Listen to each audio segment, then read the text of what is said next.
హాస్యం, నవ్వు, వీటి అవసరం జీవితంలో చాలా ఉంది. అందరూ చెప్తూ ఉంటారు, ఈ హాస్యం, నవ్వు మన జీవితంలో ఒక ఔషధం వంటి పాత్రను పోషిస్తుందని. మనల్ని ఆరోగ్యంగా ఉంచుతుంది, మన జీవిత అనుభవాలని మరింత అందంగా మార్చేస్తుంది. కానీ ప్రతి ఔషధం లాగానే దీనికి కూడా నియమాలుంటాయి. ప్రతి ఔషధం సరైన సమయంలో, సరైన మోతాదులో, సరైన పద్ధతిలో తీసుకోవాల్సి ఉంటుంది. ఒకవేళ అలా జరగకపోతే ఈ ఔషధం కూడా శరీరానికి హాని కలిగిస్తుంది. ఇప్పుడు మనం ఏం ఆలోచిస్తాము అంటే, నవ్వటం వల్ల ఏం హాని జరుగుతుంది అని.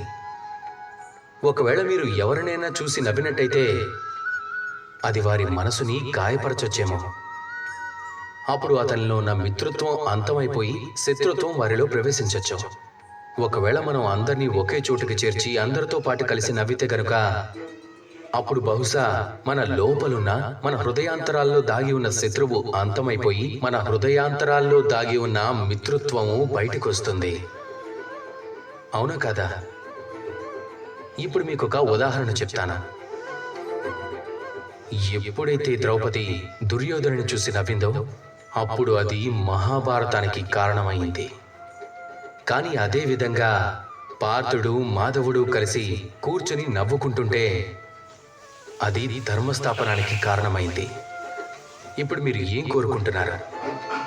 ఎవరినైనా చూసి నవ్వి వారి మనసుని బాధ పెట్టాలనా, లేదా అందరినీ ఒక చోటికి చేర్చి అందరితో కలిసి నవ్వి సంతోషాన్ని పెంచుకోవాలనుకుంటున్నారా? నిర్ణయం మీదే. రండి, నాతో కలిసి ప్రేమగా పలకండి, రాధాకృష్ణ.